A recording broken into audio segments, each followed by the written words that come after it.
welcome back to another episode of That's Business. And today we're going to talk about reasons why you're not getting the job. Now, if you've listened to this podcast or know anything about me, you know my name is Angela Buccellato, and I'm the owner and founder of the Resume Rescue.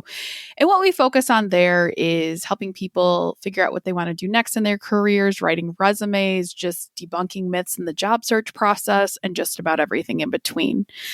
Now, with a decade of recruiting experience, this is where I started this company after being wrongfully fired from a job, not knowing my worth in a corporate setting, and just so much more. So today I'm going to share with you reasons why you may not be getting the job. And this is coming from years and years of data. This is coming from my own recruiting experience. This is coming from feedback from clients, reading job articles and articles about what's going on in this market and everything in between. So this is not just, this is what I think, but this is proven data and what I've seen as errors and reasons why I wouldn't move forward with some candidates, and still to this day when I hire for my company. So number one, only applying to a handful of jobs.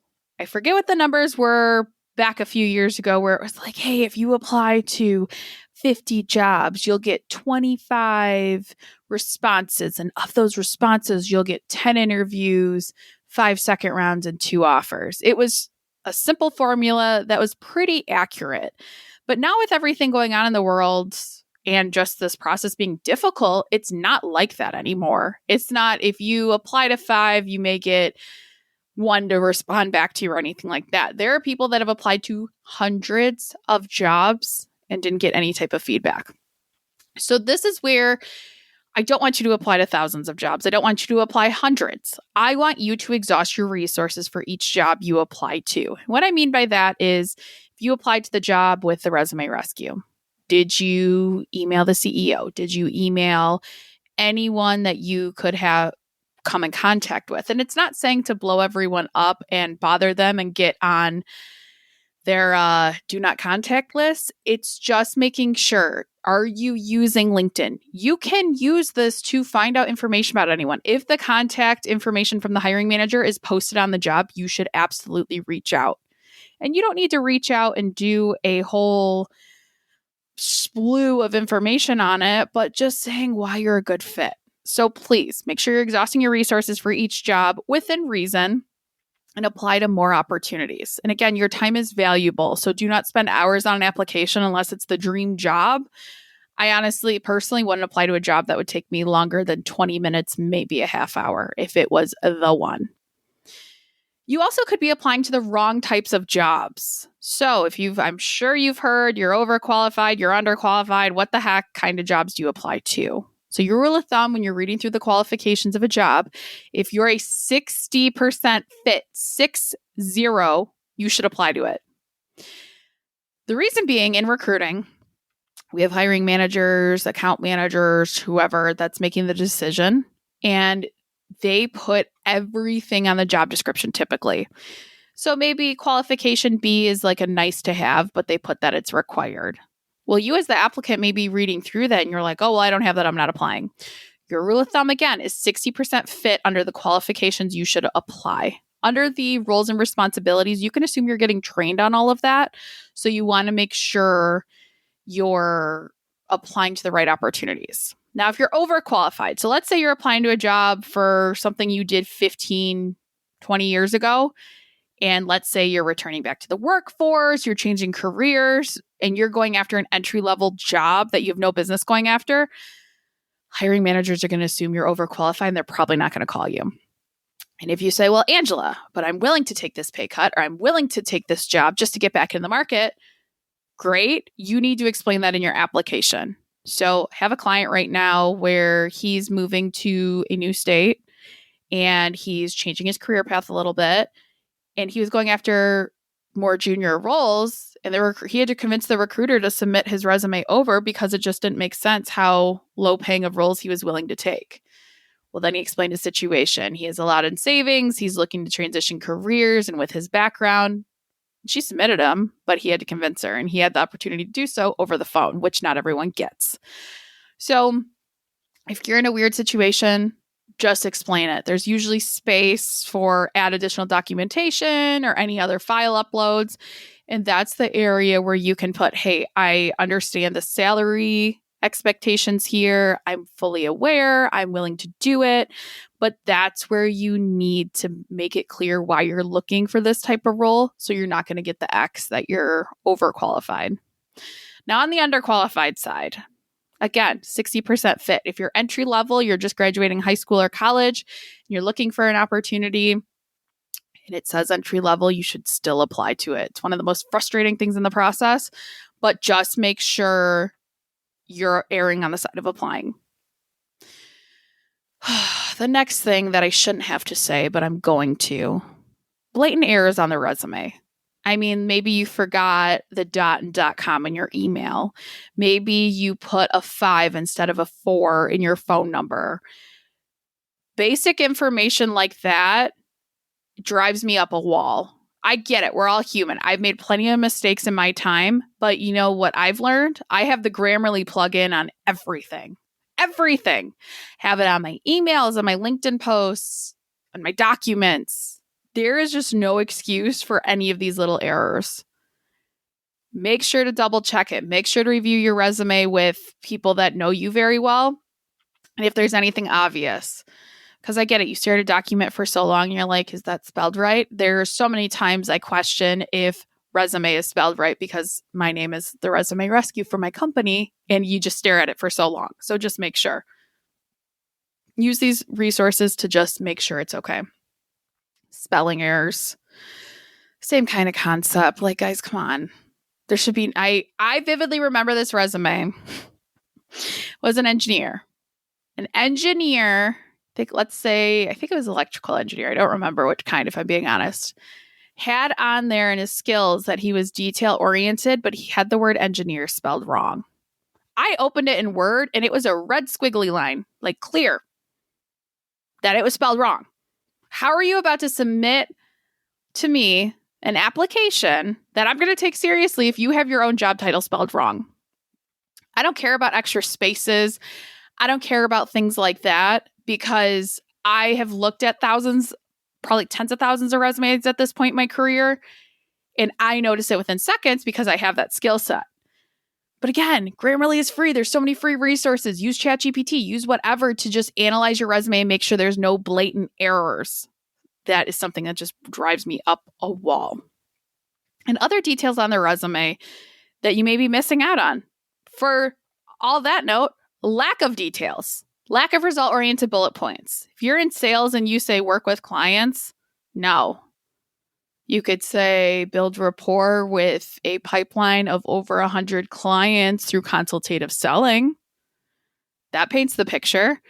You can tell me how many people you've worked with. And what I often get questioned is, well, what if I don't have result or what if I don't have numerical values to add? That's fine. I'm not expecting you to have numerical values on everything, but I do want you to paint the picture a little bit more. I tell everyone, take your most diverse friend, client, partner, parent, whoever, and see if you could put those same bullet points on their resume that are on yours. And if you can, it's not a good point. You need to take it off or you need to add more details to it. So just be cognizant of that. If there's not enough information, that's kind of on the same point. You can't be in a job for 5 years and list 2 bullet points. Absolutely not. I'm sure you've done a lot more than 2 bullet points. Please. And your resume, I don't want a 10-page resume. I want a 2-page resume. But you can start deleting stuff from earlier in your career to make it appropriate. So please just make it result-oriented. And again, use the free resources. Reach out to us for help. Go to our website and see all the awesomeness that is there. Something people don't talk enough about, bad format. Going on the whole resume trend. Your resume should be in PDF or Word. If it's in Pages, it will not let me open the document. As an Apple girly, I don't have a Mac. I don't. All of my computers are PC. And I can't ever open Pages. Could I take it through my iPhone and do it that way? Sure. But if I'm recruiting you and I have thousands of applicants who listened in my job description when it said send in Word or PDF, I'm not reading your resume. I'm so sorry, but it's true. And same thing with the bad format.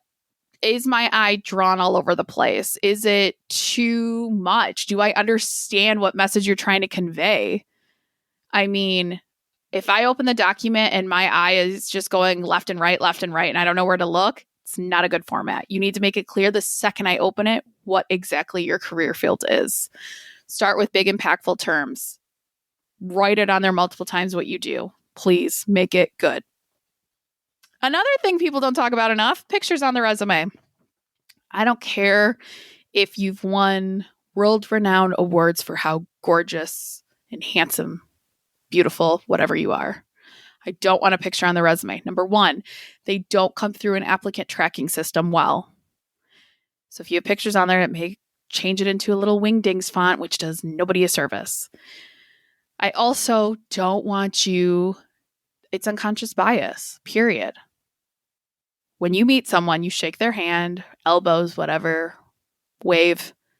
You have that 6-second impression of them.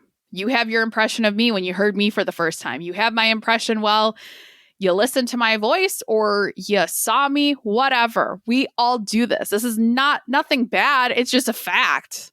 We as humans do this. So don't put a picture on the resume. It doesn't work. Put it on your LinkedIn profile. That's going to help you out. Now, enough about the resume.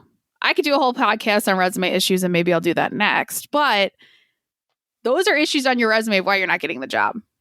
The other piece of this kind of turning the gears here, not reaching out to recruiters. And I get the most hangups about this because a lot of people don't like reaching out, and I get it. I'm here. I understand. I used to be one of you. But if the hiring manager's contact info is on the job description, it is a test, and they want you to reach out.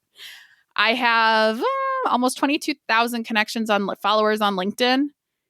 Good half of those are recruiters or hiring managers. And you know what post I see every single week? Oh, I had a job posted. Guess how many people reached out to me?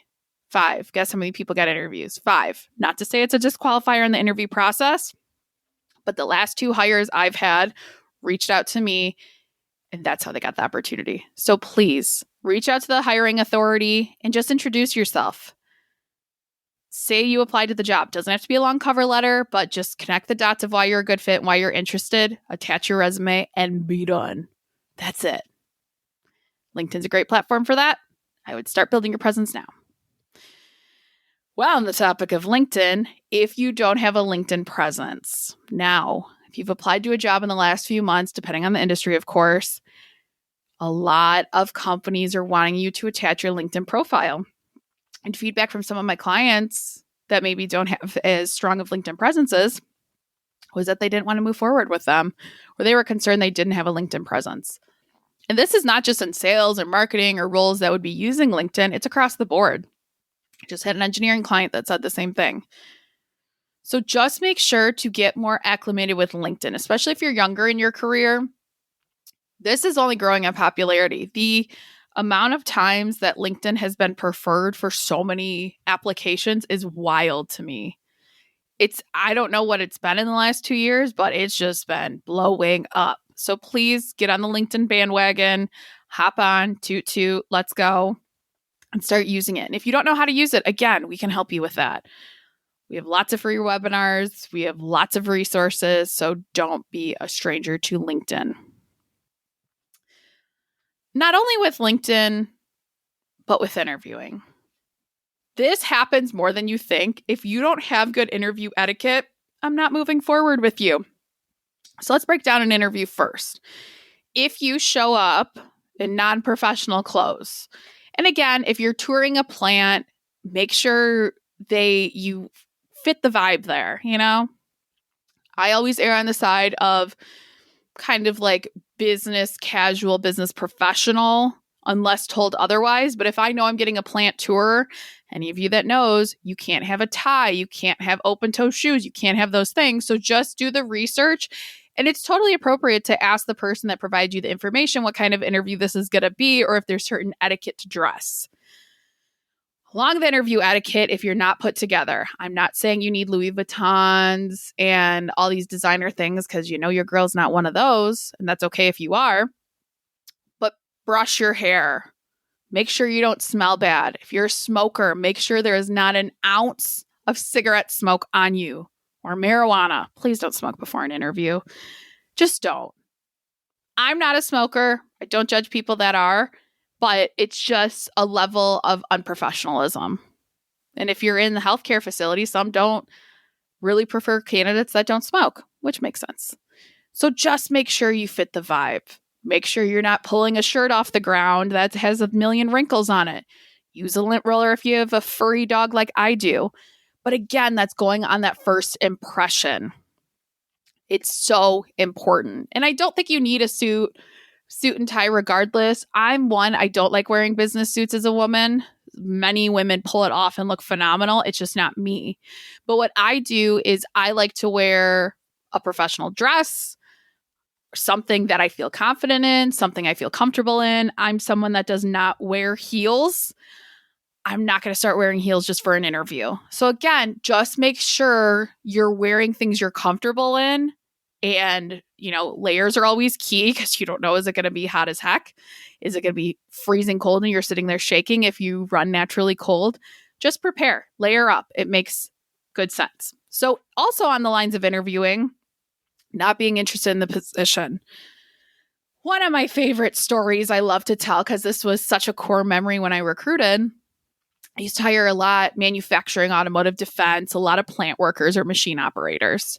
So if you don't know what a machine operator does, let's just take Ford on their assembly line. There's someone that pushes buttons to bring the pieces of the automobile over and keep the line going, okay?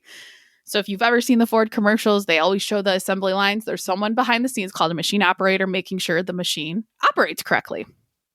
So I had this candidate, don't even remember his name, but he was a perfect fit for this role. He hit every single thing they wanted. It was for an automotive supplier, and it was for a machine operator. Fit everything they wanted and then some. Had the certifications, had everything they needed. I'm like, oh, this guy's getting the job. No problem, right? I'm so cocky this guy's getting this job. I'm like not even worried about it. I talk to my account manager. I say, oh, he's so getting the job. This is going to be great. I'm going to get another hire. Well, after I said that, account manager turns to me like an hour later. He goes, yeah, your boy didn't do well in the interview. And I ran over to his desk, looked at the email from the client that said, this is not a good culture fit. They were not excited enough about the position.